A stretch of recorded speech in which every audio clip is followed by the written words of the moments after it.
आज के इस वीडियो में हम लोग एक ऐसी इंपॉर्टेंट मसल के बारे में बात करने वाले हैं जिसको काफी सारे एथलीट्स अपने ट्रेनिंग में नेग्लेक्ट करते हैं। ये मसल हमारे लिए बहुत ज्यादा इंपॉर्टेंट है अगर आप स्प्रिंट करते हो या फिर लॉन्ग जंप या ट्रिपल जंप भी करते हो। और इस मसल का नाम है एंटीरियर टिबियालिस मसल। ये मसल हमारे शिन बोन के पास में रहती है और इस मसल का मेन रोल रहता है हमारे टो को ऊपर उठाना, यानी डोर्सिफ्लेक्शन में हेल्प करती है। और इस मसल को ट्रेन करने की काफी सिंपल एक्सरसाइजेस है जो हर कोई एथलीट आराम से कर सकता है। सबसे इजी एक्सरसाइज रहेगी कि हमें दीवार से टिक जाना और हमारे टोस को ऊपर लिफ्ट करना है। ये एक्सरसाइज करते टाइम हमें ट्राई करना है कि हमारा हिप दीवार से चिपका ना रहे, हमारा हिप दीवार से थोड़ा दूर रहेगा। आराम से स्लो और कंट्रोल्ड करेंगे, टो को जितना हो सके उतना ऊपर उठाना है और आराम से नीचे लेके आएंगे। और ये एक्सरसाइज करते टाइम जहाँ पे हमने हमारा पैर रखा है वो दीवार से जितना दूर रहेगा उतना ये एक्सरसाइज डिफिकल्ट होती जाएगी, और जितना हम दीवार के पास अपने पैर को रखेंगे उतना ये ईजी रहेगी। इसके अलावा एक और तरीका है कि हम हमारे टोस के ऊपर कोई भी केटल बेल या फिर प्लेट को अटका सकते हैं और उसके बाद अपने टोस को ऊपर और नीचे मूव करेंगे। ये दो बेसिक सी एक्सरसाइज है और इससे ही आपको मैक्सिमम रिजल्ट्स मिल जाएंगे। इसके अलावा हमें बहुत ज्यादा फैंसी एक्सरसाइजेस करने की जरूरत नहीं है। ये दो एक्सरसाइज आपका मतलब 90% काम पूरा कर देंगे। बाकी आप चाहो तो रेजिस्टेंस बैंड के साथ भी टो रेजेस कर सकते हो। लेकिन कौन सी मसल इंपॉर्टेंट है और इसे हम कौन सी एक्सरसाइज से ट्रेन करते हैं, उससे ज्यादा इंपॉर्टेंट ये समझना है कि हमें उसे ट्रेन क्यों करना है और क्यों वो हमारे लिए इंपॉर्टेंट है। और अब आगे की इस वीडियो में मैं आपको 3 रीजंस बताऊंगा कि क्यों आपको इस मसल को अच्छे से ट्रेन करना चाहिए और कैसे ये हमें हेल्प करेगी। सबसे पहला रीजन है कि ये करने से हमारा ग्राउंड कॉन्टेक्ट और अच्छा हो जाएगा। आपने हजारों वीडियोस देखी होंगी जिसमें बहुत सारे एथलीट्स, कोचेस सब आपको यही बोलते हैं कि हमें डोर्सिफ्लेक्शन पे ध्यान देना है, हमें हमारे टोस को ऊपर लिफ्ट करके रखना है। लेकिन ऐसा क्यों बोलते हैं? वो इसलिए बोलते हैं ताकि हमारा ग्राउंड कांटेक्ट हमारे बॉल ऑफ द फीट के ऊपर हो। काफी सारे एथलीट्स को ये लगेगा कि अगर हम हमारे टोस को ऊपर उठा के रखेंगे, डोर्सिफ्लेक्स पोजीशन पे रहेगा हमारा पैर, तो फिर जब हम हमारे पैर को रखेंगे तो हमारा पूरा पंजा आ जाएगा, हमारी एडी उठी नहीं रहेगी। ग्राउंड कॉन्टेक्ट के टाइम पे हमारी एडी जमीन से उठी होनी चाहिए या नहीं होनी चाहिए, और हमें हमारे टो को ऊपर क्यों उठाना है, इसे समझने के लिए मैं आपको 3 केस दिखाता हूँ। ये तीनों केस ग्राउंड कॉन्टेक्ट के हैं। पहले केस में क्या होगा, हमारा पैर जमीन पे टच होगा, लेकिन टच होने के टाइम पे हमारा टो काफी ज्यादा प्लांटर फ्लेक्स पोजीशन पे रहेगा, तो नीचे की तरफ पॉइंटेड है। अब क्योंकि हम दौड़ रहे हैं और हमारे बॉडी का भी वेट है, तो हमारे टो के ऊपर एक प्रेशर आएगा ऊपर से, जिसकी वजह से हम उस पोजीशन को हमेशा के लिए होल्ड नहीं कर सकते, वो नीचे आ ही जाएगा। तो हमारा पैर टच हुआ, उसके बाद हमारा हील हल्का सा प्रेस हुआ, उसके बाद हमने ग्राउंड को पुश किया और अपने पैर को ऊपर उठा लिया। तीनों केस में हम दो दो पिक्चर्स निकाल लेंगे। पहली पिक्चर वो होगी जब हमारा पैर जमीन पे टच हो रहा है, और दूसरी पिक्चर वो होगी जहाँ पे हमारा हील जितना हो सके उतना नीचे गया, मतलब जो हमारे हील की लोएस्ट पोजीशन थी उसकी हम एक पिक्चर लेंगे। तो पहले केस की हमारे पास ये दो पिक्चर आ गई,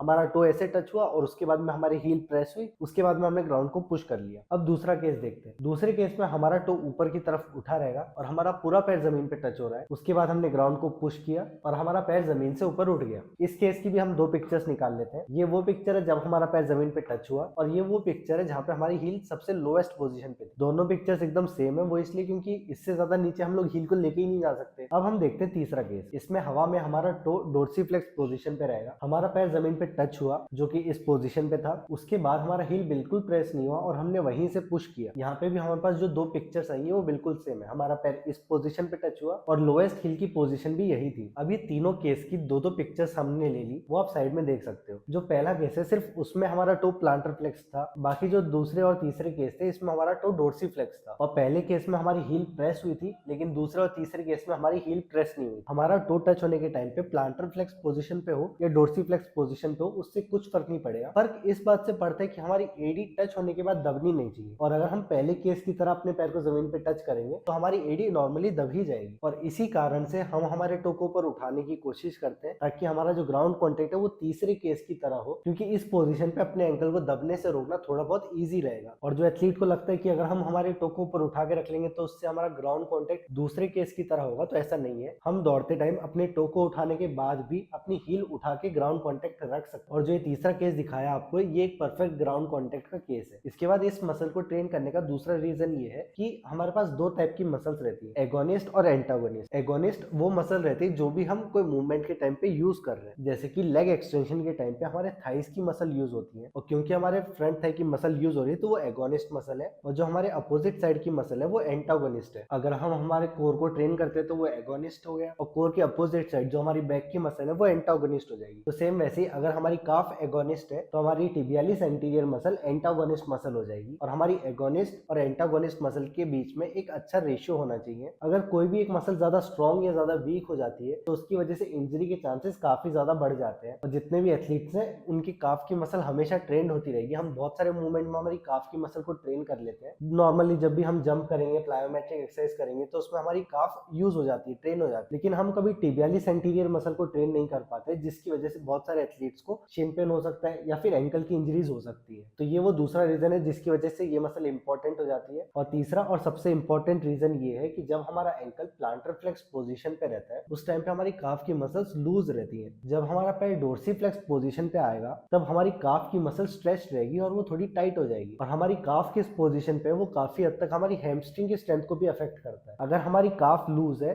तो हमारी हैमस्ट्रिंग की मसल भी हल्की फुल्की लूज रहेगी। हमेशा ये नहीं होगा हम हैमस्ट्रिंग को भी टाइट कर पाएंगे, लेकिन उसकी स्ट्रेंथ थोड़ी बहुत कम हो जाएगी। लेकिन वहीं पे अगर हमारी काफ की मसल टाइट है तो उसकी वजह से हमारी हैमस्ट्रिंग की मसल भी टाइट हो जाएगी। आपने बहुत बार नॉर्डिक कर्ल करते टाइम ये चीज फील करी होगी कि हम हैमस्ट्रिंग की एक्सरसाइज कर रहे हैं लेकिन उसमें भी हमारी काफ थोड़ी बहुत टाइट हो रही है। वो इसलिए क्योंकि हैमस्ट्रिंग और काफ की मसल काफी बार एक साथ काम करती है। तो जब हम हमारे पैर को ऊपर उठा लेते हैं स्प्रिंट करते टाइम, अगर हमारी काफ ढीले तो हमारी हैमस्ट्रिंग भी हल्की फुल्की लूज रहेगी, उसमें स्ट्रेंथ थोड़ी सी कम रहेगी, जिसकी वजह से ग्राउंड को पुश कर पाना थोड़ा मुश्किल और स्लो हो जाएगा। लेकिन वहीं पे अगर हमने हमारे टो को ऊपर उठा लिया तो उसकी वजह से हमारी काफ की मसल भी थोड़ी टाइट हो जाएगी, और काफ की मसल अगर टाइट है तो हमारी हैमस्ट्रिंग की मसल भी एक्टिव रहेगी, थोड़ी टाइट रहेगी, जिसकी वजह से ग्राउंड को पुश करना थोड़ा ईजी और फास्ट भी रहेगा। और अगर आपको मेरे समझाने का तरीका अच्छा लगता है या फिर ट्रेनिंग मेथड्स अच्छे लगते हैं तो आप मुझसे ट्रेनिंग भी ले सकते हो। अगर आपको ऑनलाइन या ऑफलाइन असिस्टेंस चाहिए तो उसके लिए आप मुझे इस नंबर पर मैसेज कर सकते हो। ऐसी और वीडियोस के लिए इस चैनल को आप सब्सक्राइब कर लीजिए। अब हम अगले वीडियो में मिलेंगे, तब तक के लिए बाय बाय, और आपकी ट्रेनिंग के लिए ऑल द बेस्ट।